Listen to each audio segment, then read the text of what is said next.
Hello, and welcome. Sorry, I just doing a little test there to today's Getting Tuned. I'm Michael Gracia. It is my Storytelling Saturday edition, or Saturday Storytelling. I don't remember exactly what I'm calling it right now. Hey, it is what it is, right?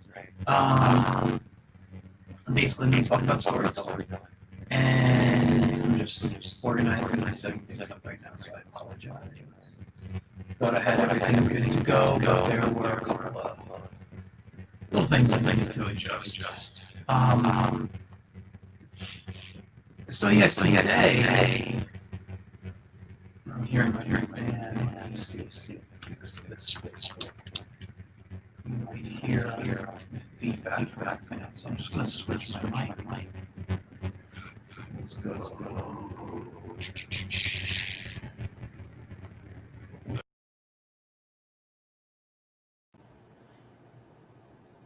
Okay. All right. So I just fixed the sound. Can you hear me? Anyone watch? If you're watching, let me know if you can hear me. I'm having a bit of had a sound problem.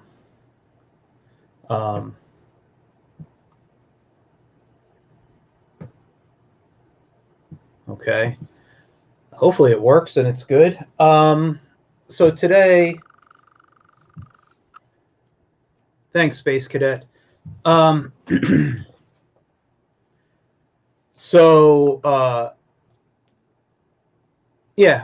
So today is my Storytelling Saturday. This is my third installment of it. I'm going to try to do this as often as I can. I'd like to make it a weekly thing. Sorry, just adjusting my light now that I have. Okay. And yeah, I think it's going to be fun today. What I wanted to do is discuss the difference between American storytelling and manga, the Japanese storytelling. And I'm going to turn this light off here just because it's bugging me. Come on, turn it off. Am I hitting the right button? Nope. Oops. Sorry, I usually have this all set up, ready to go. There it goes. I know it's a little dark. I'll fix that. Let's bring on my regular backlight for now. All right, I'll take care of all the lighting later.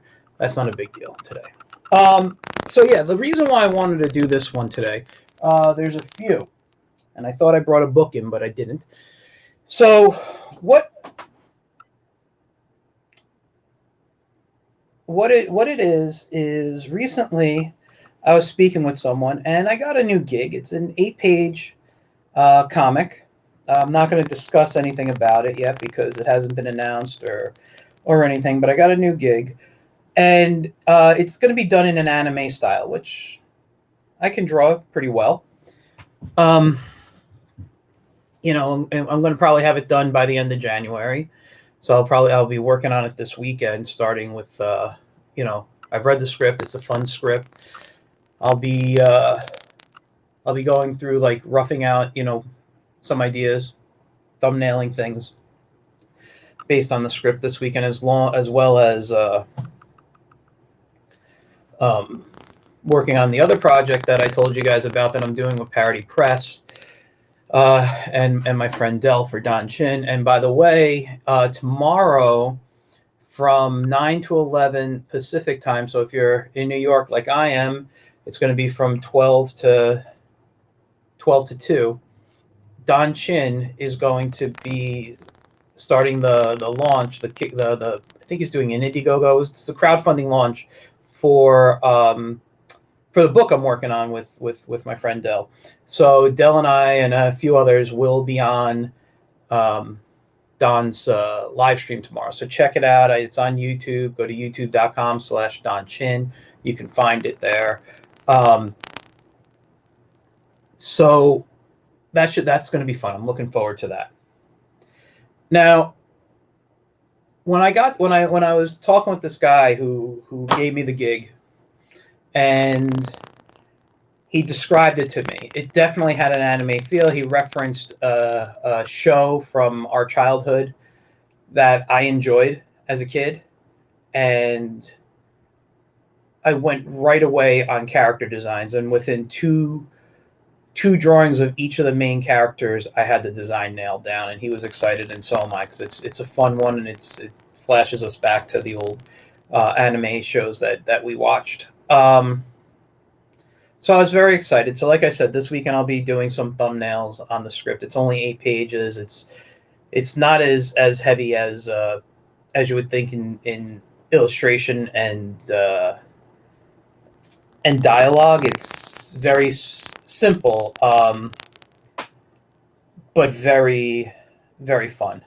Um, so I don't want to. I'm not going to spoil any of the story. Tell you what show it references.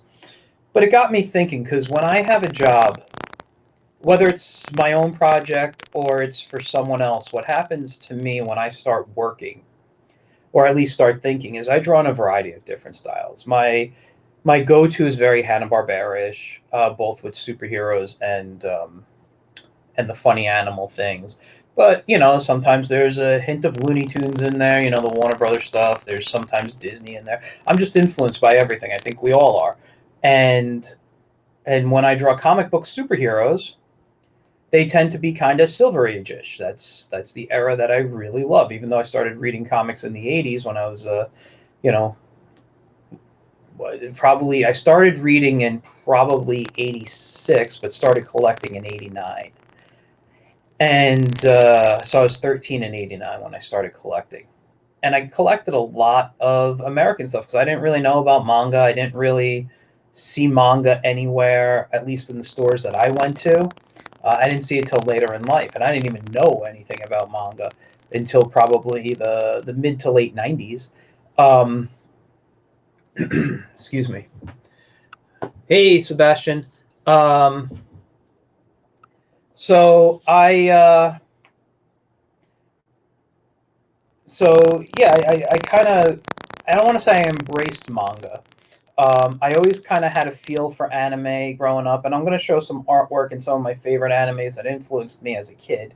And none of these have anything to do with the show that the comic that I'm working on is about, so there's no hints to anything in there. Um, but I grew up, and it's funny because there was an anime boom here in the '90s. And by the time the '90s started with this anime boom when I was in high school, and everybody's like, "Oh, you got to watch anime, you got to watch this, you got to watch that," I was kind of done, in the sense where I grew up watching all this anime, not realizing that it was anime. I thought it was just a good cartoon.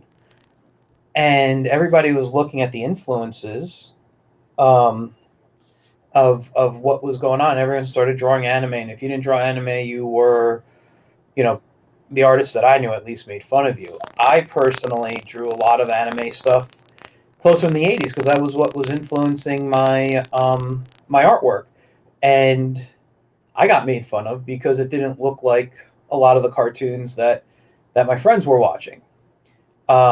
Then when everybody started drawing anime, I was kind of done with it. But I didn't even realize it influenced my style for a very long time, and still influences my style. There's a very anime manga feel. And I'm sorry, I keep turning my head. I'm just looking at some of my books, thinking if I want to pull any out. Um, and so with that, and I will say this: when I taught college on a full time, I still teach, but when I taught college like full time, that was basically my only job. I had a lot of my students think I hate manga or I hated anime.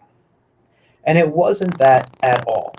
The reason they think that or thought that was because I kind of outlawed that drawing style in my classroom.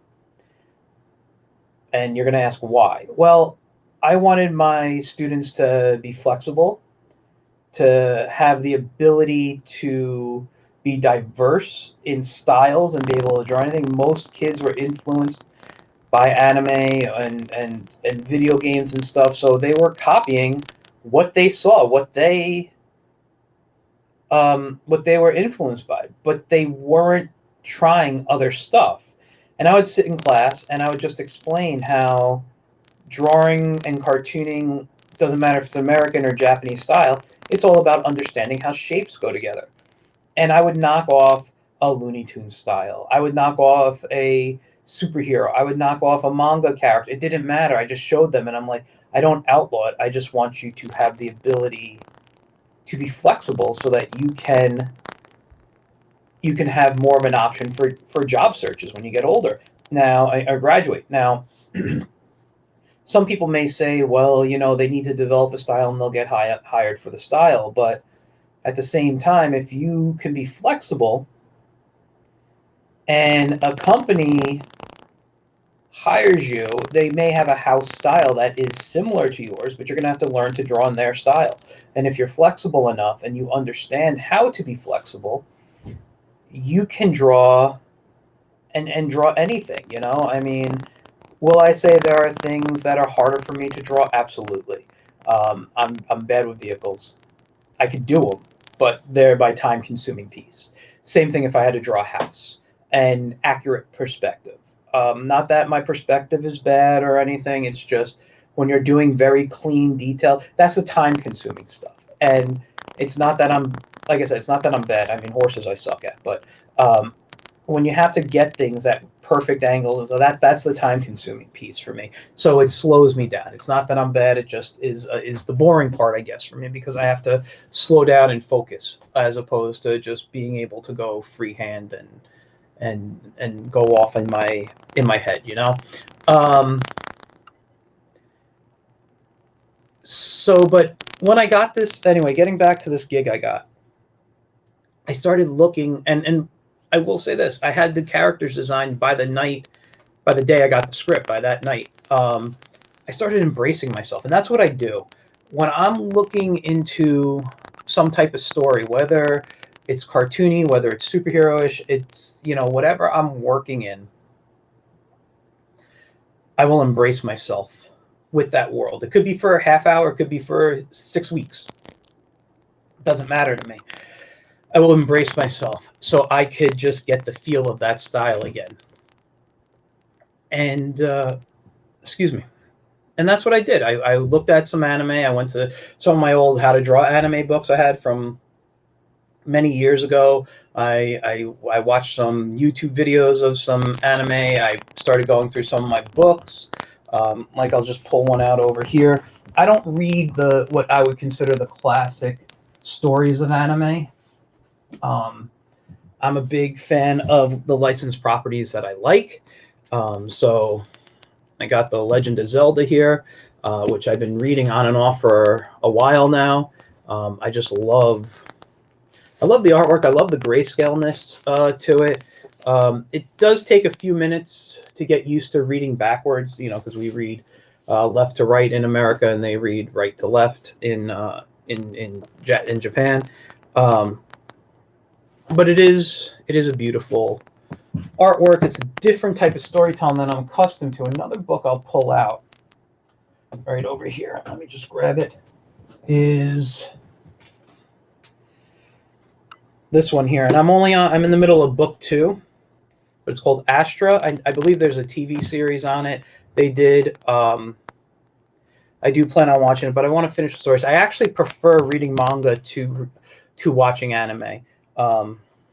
You know, and it's just because of my schedule that I haven't finished this, but these are like done in an hour, 2 hours. I can knock this stuff off. It's a nice afternoon, and I've already been through the first book and a half of this. I'm in book 2. This is book 5. If I really wanted to, I could probably knock this off. All of them. If I took a day off from any type of artwork, watching TV, any of that, I'll finish this book, the series, in a day. So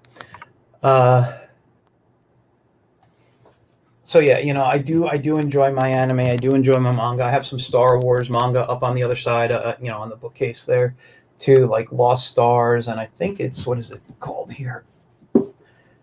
The Legends of Luke Skywalker. Haven't read this one yet, but it seems to be a good book.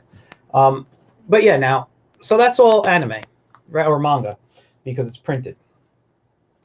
And I'm gonna just share my screen for a moment, but before I do that, I want to talk about some just American cartoons that I love. So in the 90s, when this book came out in individual issues. Where's it? There. I read that. You know, in front of me, I got some Batman the Animated Series stuff here. This, you know, the challenge of the Super Friends comic, you know, which it's got some really nice art in there, based on the TV series that I grew up on. It's a little harder to get to all my books right now where they are over there, over here, but there are a few I keep by me, like the old He-Man mini comics that came with the action figures. I love looking at them and flipping through them. This is definitely an American superhero style. Now, let me switch over. Let's look at the other screen for a second. Share screen.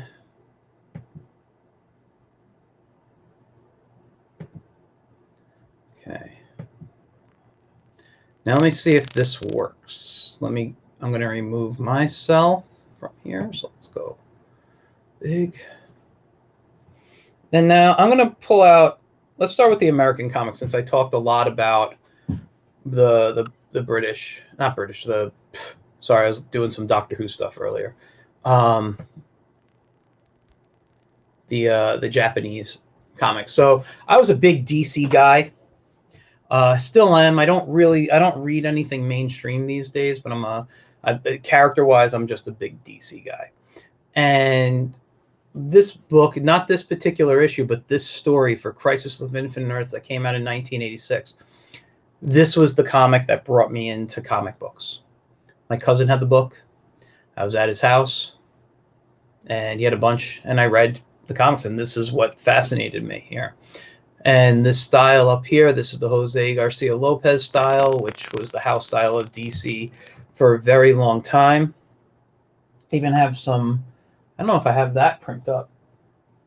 Oh, actually I do. I have that print up in my studio on the wall next to me here. And then Marvel, I enjoyed Secret Wars because it brought all the characters together. The first Secret Wars, though. And I was a Spider-Man fan. I also collected Daredevil. It was a, you know, for me, it was a good time of comics. Comics started to die for me in like reading mainstream in the, what was it? Maybe 2007, 2008, they started to, I kind of stopped buying mainstream books and moved more towards independence and reading manga a bit more. And I'm going to get into this. This whole thing comes into why the difference in the storytelling and whatnot. So let's bring this down here. And let's bring up over here. Now, what I'm looking at are some of my favorite, I don't know why that's coming up here, my favorite animes from when I was a kid. Up here in the top one, I don't know if you can see my mouse, so let me see. Where's my, let me just get on another layer here. So this one right here was called Battle for the Planets. I think, to me,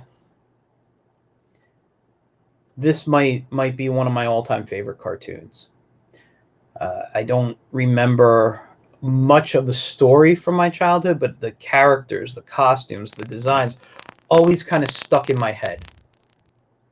You know, and when I draw characters and designs and stuff, it's kind of got this feel to it where my characters are, I don't want to say, I don't like to draw super huge characters, but I kind of do. They're more teen, thin characters when I'm kind of doing my anime/manga style. Here we got, everybody knows this, the Transformers. Some people will say, oh, it's not anime. Some people will say it is. But to me, it's always been an anime cartoon. We got over here this one, Voltron, which probably influenced me a lot and really created my love of the giant robot genre. Even though I don't have a picture of Voltron here, but this is the team, um, minus this dude here. He left in that series, and the princess took over. I believe in Japan that was called Robot Lion Force Go. Over here, Transor Z, this guy. I can honestly say I have no recollection of the story in any form.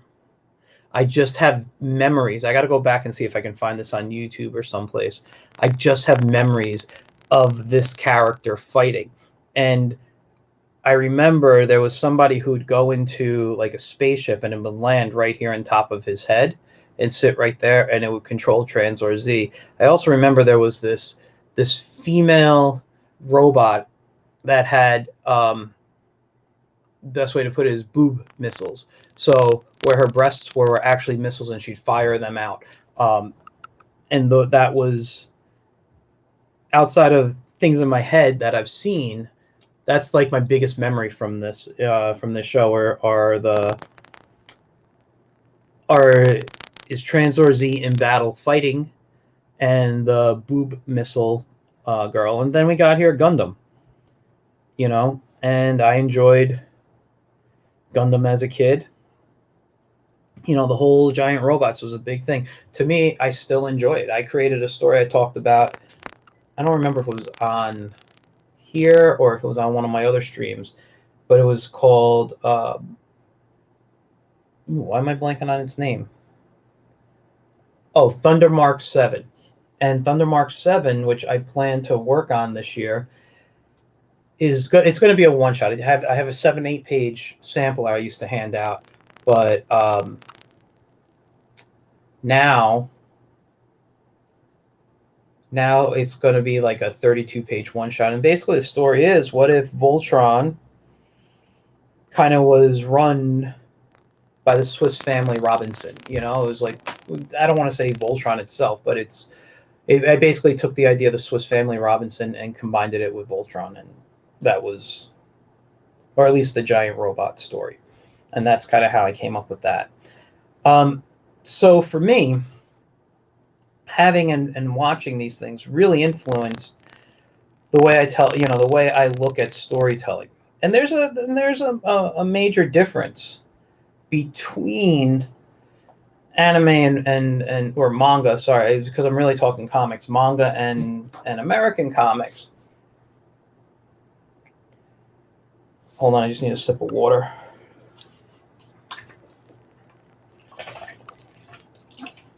So,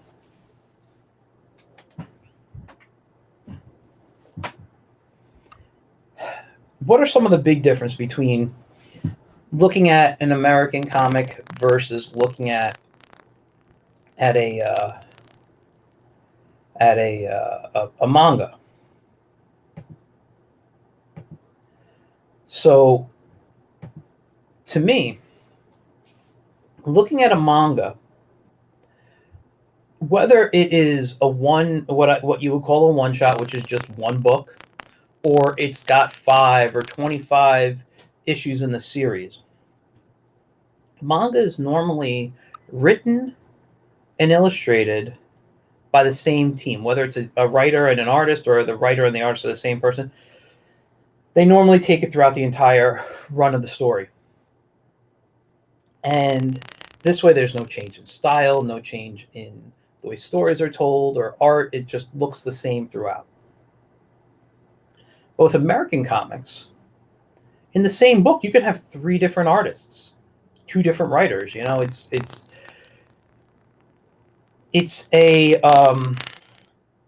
can get a little more confusing.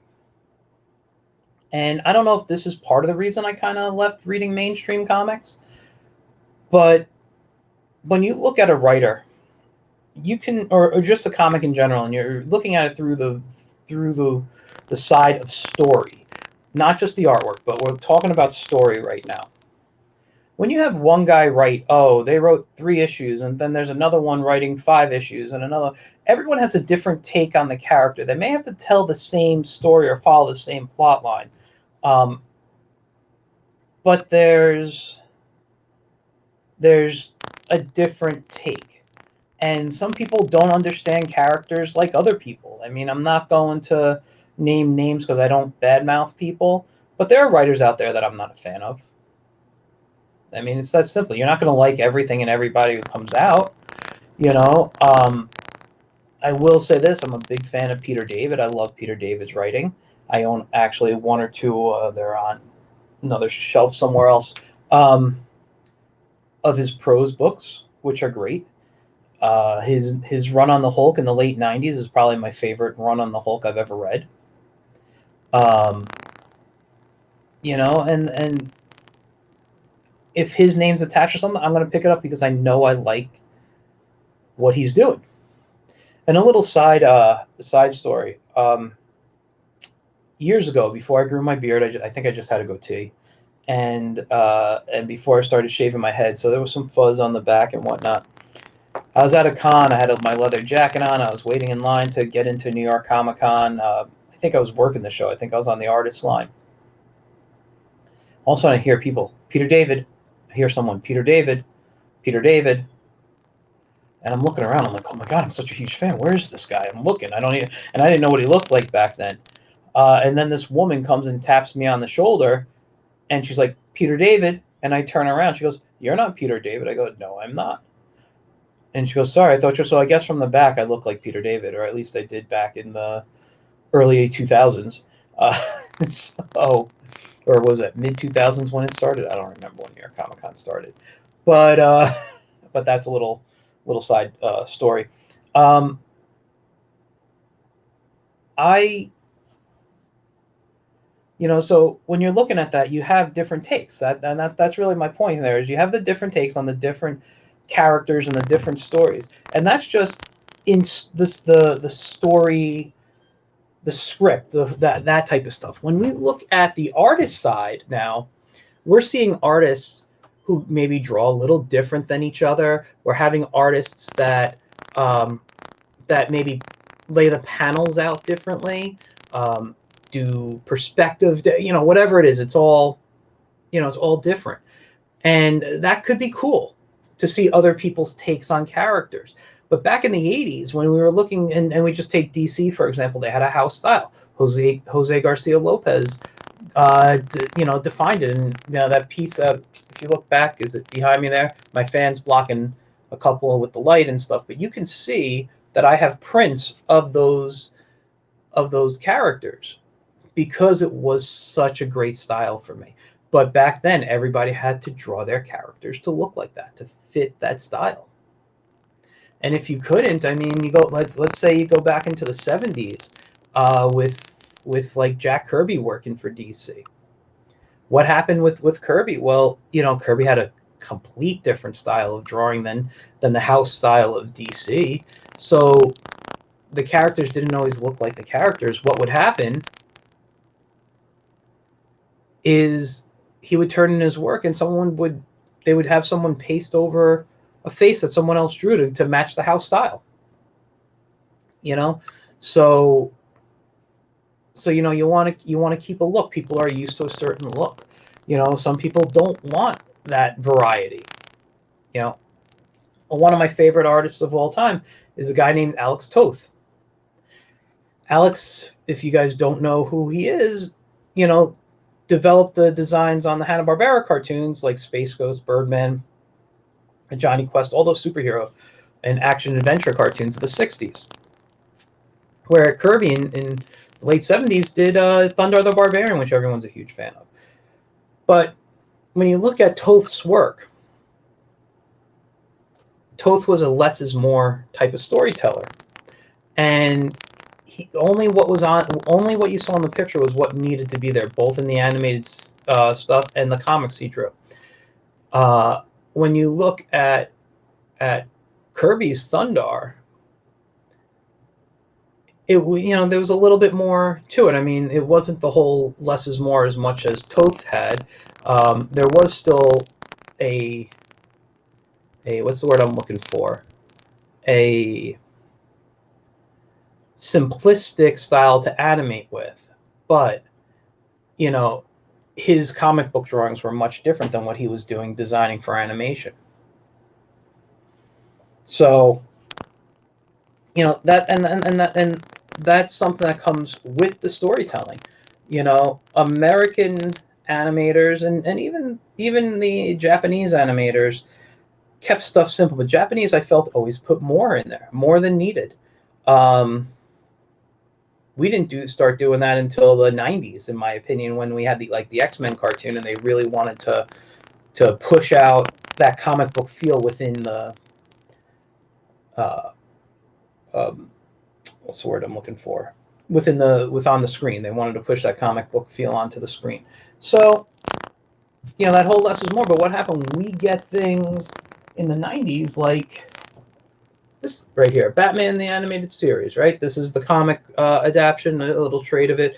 But, you know, I have the DVD collection. You can watch it, I think, on the DC Universe app. It might be on HBO Max now. I don't know. But when Bruce Timm created that style, what he did was he went back and looked at the stuff that really worked. And he went back and looked at the old Fleischer Superman cartoons. He went back and looked at the Alex Toth's drawings and stuff. So when you're looking at those type of things, and you can see that he got this really minimal style, and I'll just bring it a little closer so you can see Batman, that worked. You know? And the less is more. And I incorporate that a lot in my superhero style. However, when we pull out The Legend of Zelda or any anime, okay, and maybe because it's The Legend of Zelda right now, let me pull out a different book. Where's that Astro book?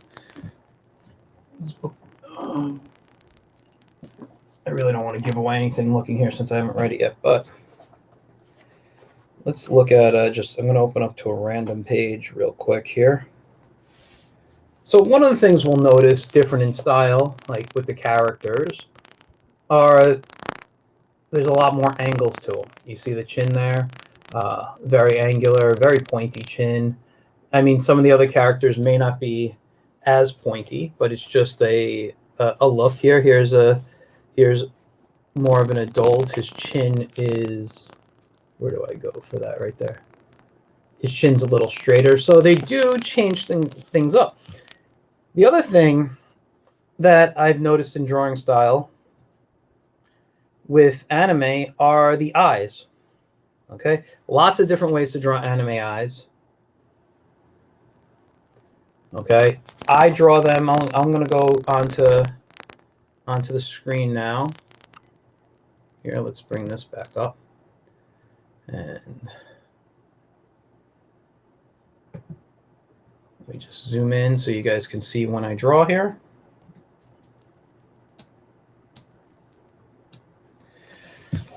So I do a lot of different, let's see if you can see. Oh, you can see when I draw. Okay.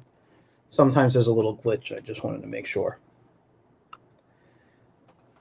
So there's a lot of different ways to draw anime eyes, but when I do my characters, I can go kind of the 60s style, which is kind of just this big open, this big solid eye that has a little highlight. And it was usually only one highlight. And this is your Gigantor, your Astro Boy type of looking eye there. And maybe once in a while they put another shine in there. And I'm only going to do one instead of drawing two. Another thing I do is I kind of tend to keep the eyes open, you know, not drawing the whole thing. And I'll put a kind of a U shape in there. And that'll be kind of the iris, the color. And then I'm going to come in with the pupil.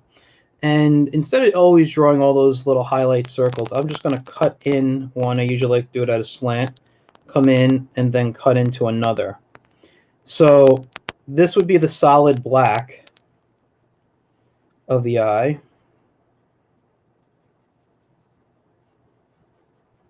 And then I might add in some shadow. Okay.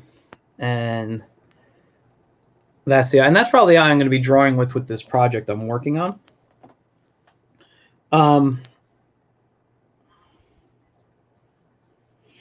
You know, and if I'm drawing a female's eye, what I usually like to do is actually kind of go almost like I'm doing a full circle.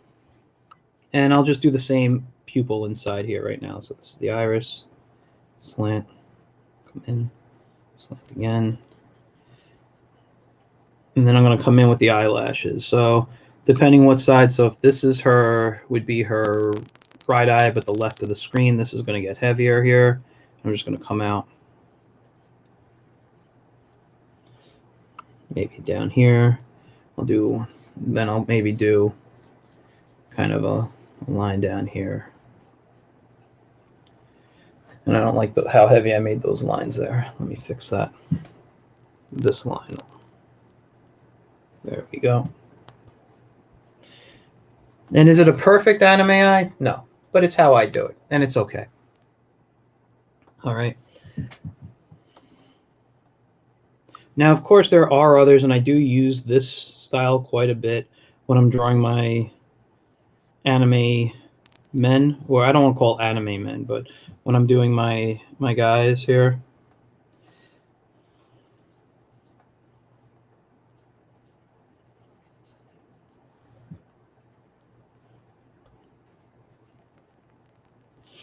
You know, this is a great way to draw like an evil character.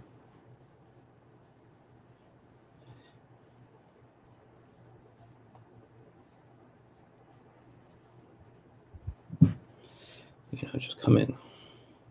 And the other thing with manga characters is usually their noses are always in some kind of 3/4 view profile. Very rare do they keep it straight on.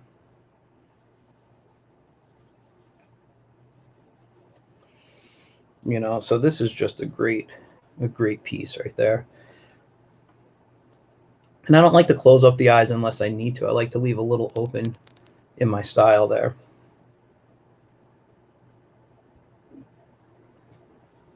But so yeah, I've talked a little bit about the differences in American. Like if I was to draw an American, let's get a good head in here. I need to sometimes place my head in.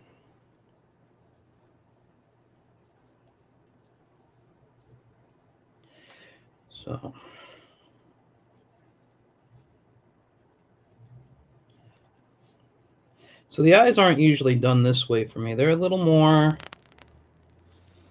they're not, this is not exactly, I should zoom in. They're a little more like this, and then this will be the cheekbone coming in.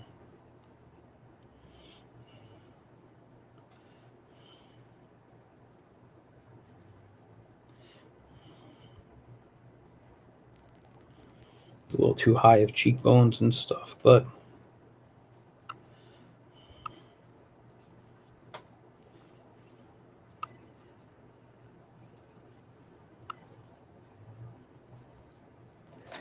there we go.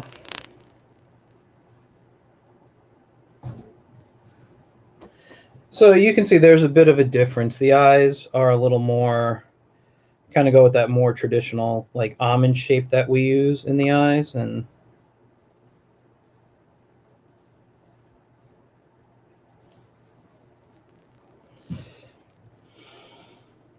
I like to make sure I see some of the lid depending on the age.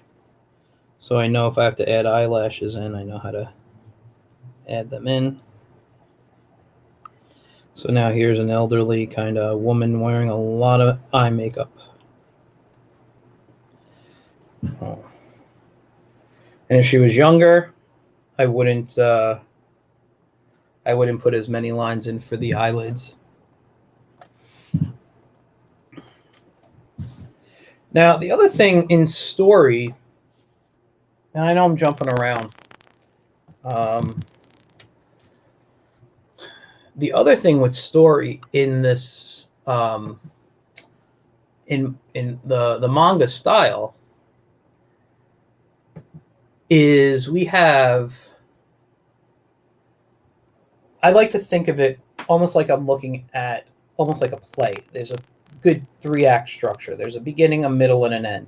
Not that American comics don't have that, but American comics work more in a serialized version, meaning you get a new book a month, and at the end of that month, the story's there and it has to continue. It has to, each month, it has to continue, and this way, so the reader can come back and pick it up. So there may be an end eventually to a story arc, but the story and the characters don't end. When you have a book, like, and I'll just go back to Astra here because I have it with me. It's a five book story arc. When I'm done with the 5th book, the story's over. That's it. There is no more unless there's a storyline I haven't seen yet, but it's over after this. So whether it took 5 books to tell it or 1 book to tell it, it had a beginning, a middle, and an end to it. And it's as simple as that. And once this is over, it's done with. It's not like Superman or Batman where it's like I have, I don't know, 5 books going out with my name on there, and they have, or with their name on there, and there's different writers for them, different whatever, different artists and stuff.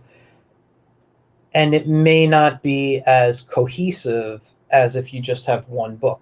Now, there are pros and cons of that. One of the reasons I started buying comics is I liked that serialness of it. I grew up reading newspaper comic strips. And in the newspaper strips, I loved Spider-Man. I loved Dick Tracy and the Phantom and Mandrake and Flash Gordon, and those are all story strips, obviously. But, Beetle Bailey, High and Lois, Hagar the Horrible, Peanuts, and you name it, I read it. Garfield, Heathcliff, BC. I love that. And with those, it was a daily thing. You had your daily strip, and you'd read it, and there was a serialness to it. Comic books, instead of going daily, were monthly based. And I like that aspect.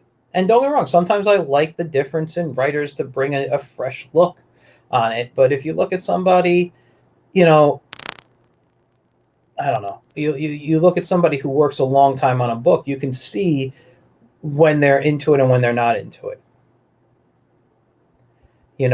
People need to know when it's the right time to leave. Doesn't always happen. Some people I'm getting a paycheck, I want to do it. And this is the thing, I'm not knocking people, but I've read comics where I'll be reading a story that I really, really enjoy. It's the same writer, and for the next 6 books, the story's kind of and makes me think, do I want to put it down and stop reading? But, you kind of want to push through because you love the character so much.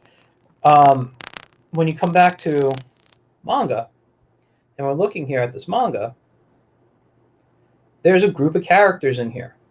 Something's going to happen to them, But once it's done, it's done. I'm not going to get another story with these characters. I'm not going to get a different writer's take on these characters. And what I find also in manga, excuse me, I need another sip of water here. Got my big half-gallon jug. Yesterday I drank 4 of these, and I drank 2 gallons of water yesterday.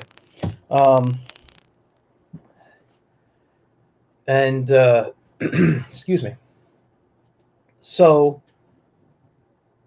with the manga, that's where I was going with this. Sorry, lost my train of thought for a second. So with manga, like I said, I'm not getting another writer's point of view. I'm not getting another artist's take on it. I get what I get. And what's also very interesting in here is the way the characters develop. It's very, I don't want to say it's rare in American comics, but it's not done as much as it probably could be, where the hero needs to learn how to be a hero. You look at somebody like Superman, I got powers, I go out, I can be a hero. You know, Batman, I don't have powers, but I trained all my life. I can be a hero. You don't see these stories develop. You know, you maybe saw it a little bit with Spider-Man in the 60s where, you know, what happens is Uncle Ben dies because he was selfish and didn't stop a villain when he could have. Um, you can see him struggling and stuff, and that was what was great about the Marvel era of the 60s. These characters were kind of growing, and they made mistakes, and you saw them grow. You didn't really see that in DC, to my knowledge. So what I remember reading DC, their characters were basically defined, and by the time I started reading Marvel, it was kind of the same thing. Very, you know, they still had their worries, but it wasn't like they needed to learn to be a hero. But when we read characters in manga, there's character development. Even if it's one book, 25 books, there's so much character development that happens. These people, these kids or adults, whoever it is that have that are on their journey to being a hero, they have to learn. They make a lot of mistakes. There's a growing of these characters. And again, I'm not knocking American comics. I love Superman. I mean, heck, I got the pictures behind me. Spidey's behind me right over there. You know, you know, I got Hanna-Barbera, whatever it is. I got characters all over this place. Anywhere I look, I can get inspiration from some type of character. And I can tell you right now, I have nothing hanging up that is anime or manga. All my stuff is American comics. I got let's see, I got a Calvin and Hobbes over here. I got Gru. I got you know, a Hobbit piece over here. Um, there's some more Hanna-Barbera. Got some Mandalorian stuff, Star Wars. There's a Scrooge McDuck over there. I mean, I'm not going to spin around the whole thing. But I got my Dr. Fate above me, which I love. The Iron Giant, the Little Mermaid, another Mandalorian piece. You know, so everywhere I look, it's all American comics or cartoons. It's that. But the storytelling and is different. It's just I grew up with all these characters that are around me that I love them so much that they inspire me to do things. And yes, like I said, I grew up with Ultron, Battle for the Planets, but I have nothing of theirs up. And some of it's because it's hard to find artwork for me. I don't like to hang up my own artwork. It's rare when I do. So even if I drew them, I probably wouldn't hang them up. But it's I don't, and also I'm very picky about the fan art I see online or when I go to conventions and want to purchase. It's not that I hate them. It's just I don't know all the time if I'm going to have the room to put them up, or am I going to be really, really happy because this isn't from the original, you know, like this isn't a print or something from the original series or comic, you know what I mean? Like, I think I have a lot of friends who do this stuff and they have beautiful, beautiful artwork. And I would drop money in a heartbeat on their stuff if I thought I would appreciate it long term. You know, sometimes I'll look at it and be like, huh, that's really great. I love how they did this. But if I spent the money on it and if I put it up in my studio, would I feel that way 2 weeks from now? You know, or whatever. When I look at the original stuff, the prints of the stuff that I grew up on, and again, I'm not knocking my friends or anybody who does those type of things because, like I said, they're beautiful and stuff. But it was the original stuff that influenced me. It's not someone else's take on it. So that's why I stick to more original style. Like the Spider-Man behind me is a print from Joe Sinnott. Joe Sinnott, who passed away last year, he worked on Spider-Man for decades on the comic strip. He inked over Kirby's original. Was he on the first one? I believe so. And the Fantastic Four, all this stuff. So he knows these Marvel characters. To me, a drawing that he penciled and inked of Spider-Man is like looking at one of the original artists. You know what I mean? So for me, it's not just, oh, I have a Joe Sinnott print. I have of Spider-Man. I have a print from somebody who influenced me as a child. You know, so So that's why I hang those type of things up. But yeah, what time is it? Okay, I'm going to wrap up in about 5 minutes or so. The excuse me. So kind of I just want to go over and kind of reiterate a few things. Like I said, I love American comics. I do. I love manga. I think they're both great. I think they have their both pluses and minuses. However, the more and more I read manga, the more and more I'm impressed with how their storytelling is done. And I don't mean reading the backwards or anything. I'm talking about how their character development is handled as opposed to American comics. How they may handle action sequences a little better. Like, I don't like an anime, and this is the thing. You watch a show, and you take Dragon Ball Z, for example. I remember when that came out in America. I remember all my friends being obsessed with it. I watched a couple of episodes. I hated it. I hated it. Not designs, not what it was. What bothered me about that show was that when it was edited for America and they cut stuff out, they had to still fill time. So they extend sequences. And what should take 1-2 episodes to do, they drag it out over a week. And it's just these still pictures constantly moving. And and it's like, I don't know. It broke up the storytelling for me. It wasn't enjoyable. Now, I'm sure out there people will disagree with me or whatnot, and that's fine. Everyone's entitled to their own opinion. Everything I'm saying is kind of opinion too. I mean, the type of storytelling I'm doing, I'm talking fact, but when I'm giving you my thoughts on Dragon Ball Z and stuff, that's my opinion.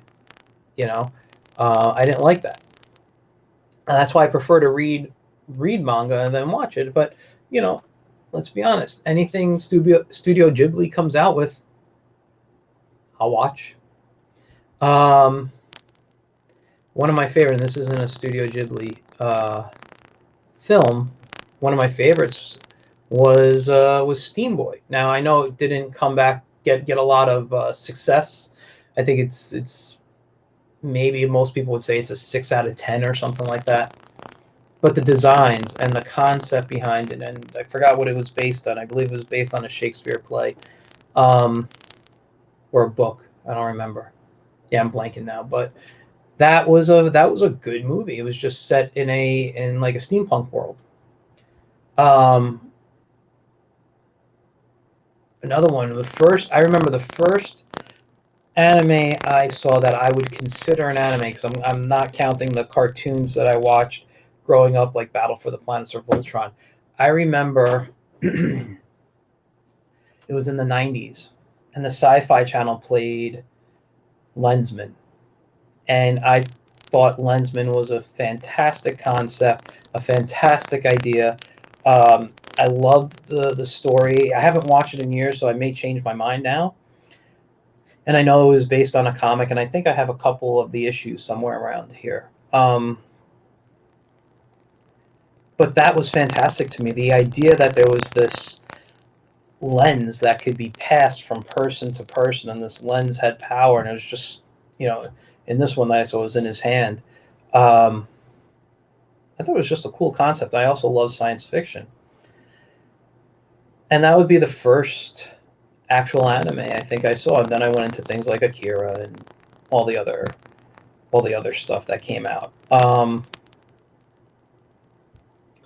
yeah, you see the storytelling, and that's what I'm getting back to, is the storytelling, because that's what this was about. The storytelling is different. And the question to you guys, when you go look at the difference between American comics and manga, is, which do you like better? What's your preference? Now, for me, it doesn't matter. However, in the recent year or two, I preferred manga over American comics, but that doesn't mean I don't read American comics at all. I love the stuff. I tend to go back and purchase trades now of stuff I grew up on that I don't own the books to, whether I never owned them or I sold books a while back. You know, like I just picked up Jack Kirby's New Gods, from DC. I picked up the collection, and I'm reading that in my spare time right now. It's an American comic. It was from the '70s, but hey, it was fantastic. Um, when you look at, I'm reading on and off the Astra. I'm reading Zelda, and the only reason why it's taken me so long, even though I can knock these books off in like an hour or two, the reason it's taken me so long is because I love to read so many different things, or I'm watching, or I'm work. Well, work is the big thing, but like I'll be like, okay, I just finished this. I want to read Zelda today. Oh well, nah, now I want to read my Kirby's. Oh, I'm gonna pick up a Batman book, and that's just kind of how it goes for me. It's like it's not that I don't want to finish the stories. It's that I just sometimes want to read other things and I take breaks. But it again. This is all a matter of preference. I will say this though: the American comic book is primarily superhero based that is popularized. The problem with that is there are so many other types of stories you can tell, and not everyone loves superheroes. I grew up on superheroes. I'm going to love superheroes forever. I know that. But it doesn't mean I always want to read them. I want to find other stuff. And manga, and I'll be honest, in American not cartoons, in American comics, that's why I lean more towards independence. Yeah, I can read a superhero story if I want to, but I can read a bunch of other things that are not superhero based, that have nothing to do with superpowers. And when you go to the comic shops, those are a little more difficult to find because people want Spider-Man, people want Superman, people want all those mainstream superheroes. I think more and more though, people are trying to change their tune and say, there may be people going through like a superhero, what's the word I'm looking for? We're being overdosed with them with superhero. Wonder Woman just came out on HBO Max, which if you haven't seen, I recommend going and watch. Form your own opinion on it. Don't look at what people are saying that they're hating it or they're loving it. All I'll say is I enjoyed it. You want to know, and I won't spoil anything. This is what I'm going to say. It wasn't the Max Lord that I knew from the comics reading growing up. They had a different interpretation of him. Was it something I liked? Not 100%. But it worked for the movie. I thought, the way they handled the story was fine. Was it cheesy a bit? Absolutely. But I kind of like that in my superhero stories. So, I found it to be kind of fun. And I'm not gonna say it was the best superhero movie or if it was great, but I enjoyed it, and I'm not gonna. It's not something I gotta watch over and over again. But if it's on in a year on regular TV, I'll watch it. It's not something I'm going to like. I'm happy I had it on HBO Max instead of having to go to the theater and spending the money and sitting in a theater. I think I would have been more upset because the theater costs more for me and my wife to go to a movie and maybe have some drinks and a snack or something in there. It's going to cost a bunch more than paying the $15 a month you pay for HBO Max. So I'm happy I saw it on HBO Max. I think I might have a different opinion if I paid, 30, 40 plus to go sit in the movies and watch it. And that's just because I'm cheap that way. you know. Um, but yeah, go watch that. But yeah, I mean we've had the Marvel verse, which was 11 years of our lives. Not HBO, Disney is going to be bringing out new shows and doing new stuff. We just had, the Mandalorian series, not series, but season finale. Obviously I'm not going to talk. Everyone knows how it ended, but fantastic. Good storytelling going on over there. But when you look at the Mandalorian, it's a Western. You guys all know this. I'm not telling you guys stuff you don't know. It's a Western. It's Lone Wolf and Cub, which is a Japanese, property. So the storytelling, you can tell, is influenced buy that. It's a different type of story. This is why people are looking at it and enjoying it more. It's not just we're looking at this is American storytelling. No, it's based off something that was Japanese originally. It's a different type of story. You know, uh, so take a look around at that stuff. Look at mangas. When you, like I said, mangas are so much more um,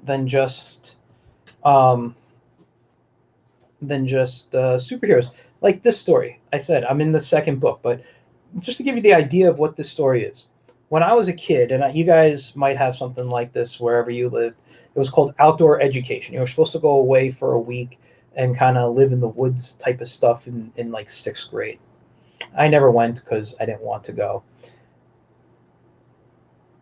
But this is basically a group of, I think they're high school students, maybe college, I don't remember, high school students that are on their outdoor education experience where they have to go onto another planet and survive. I think it's a month, I think the story went. And the second they all arrive on the planet, there's this giant orb that engulfs them and spits them out in the middle of space. And everyone's there. They all think they're going to die. They're going to waste oxygen. They don't know where to go. And then all of a sudden they spot a spaceship, and they have to figure out how to get to that spaceship, which turns out to be abandoned and not 100% working. But they figured they can fix part of it, and they can use it through making, what's the word? Like jumps, like, light speed jumps or something, hyperspace. Jumps, and have to make a certain amount and stop off at different things. And the story is them trying to survive there. They didn't know each other. It's a group of people, and it's kind of like a survival story, a little bit in outer space. And nothing wrong with that. And I'm finding I don't want to look through this book only because if I do, I'm going to know stories that I haven't read yet. But that's really it.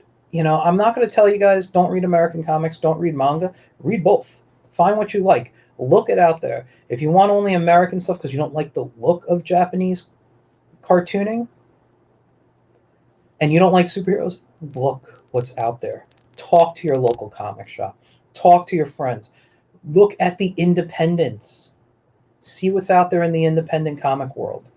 It's a lot of fantastic stuff there. And the same thing goes with manga. Look up manga. When people look at manga, some people think, oh, it's all dark and demons, and there's always that half-born angel / demon. It's not all that. And I'm not a fan of those type of characters, by the way. I don't like the concept of the half angel, half demon. So I don't think people do it right. I think it could be a cool concept, but I haven't seen anyone do it properly, in my opinion. So look for stuff. I like stories of adventure.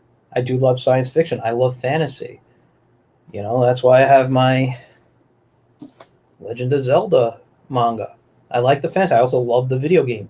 So for me to sit and read this and get different styles that are in here and get a story about a character that I'm already familiar with, it's great. You can find things like that anywhere you go. I mean, as soon as I finish Astra, I will be picking up something new. I don't know what yet. I'm going to look around.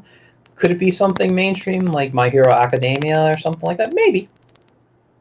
I mean, that would be considered a mainstream manga because it's popular on TV as well.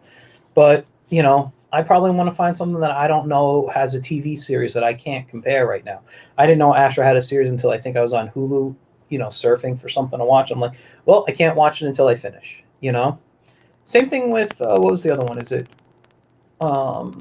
was a food one, like, is it called Food Wishes or something? I don't know. I haven't seen that either. I read the first book. It was good, but I couldn't find any others, so maybe I'll just watch that series. Anyway, guys, I'm going to get going. I want to thank you guys for tuning in.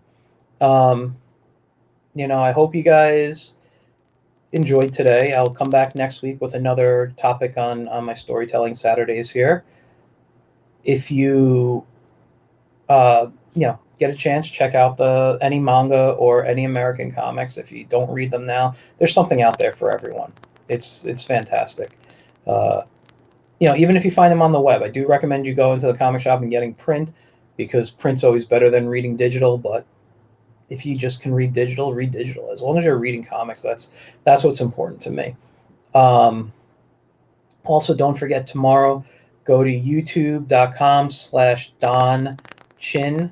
That's DONCHIN. He's one of the founders of Parody Press. They're in the process of coming back with some comics. And tomorrow, his crowdfunding stream, it was crowdfunding for the book, comes out, and it starts. For those in California, it is from 9 to 11. For those here in America, not America, California's in America, I meant New York. For those here in New York or on the East Coast, that'll be noon for us, noon to 2. I'll be on there along with my friend Dell and a few others, where we'll be talking with Don, because we have worked on the book, and I'm actually going to be working on that later today a little bit. So tune in to that. I'll be on the show along with a few others. If you follow him on Facebook, Don Chin, or I think Instagram is Don Chin. I don't remember. Sorry, it's a different name. But yeah, follow him and check it out. The crowdfunding starts tomorrow. It's the launch, and we'll be on his stream talking about the book and stuff, and whatever else he wants to talk about. So you guys, thanks for tuning in today. I really appreciate it. I will see you guys on Tuesday at 8:30 p.m. Eastern for my Get in Tune show.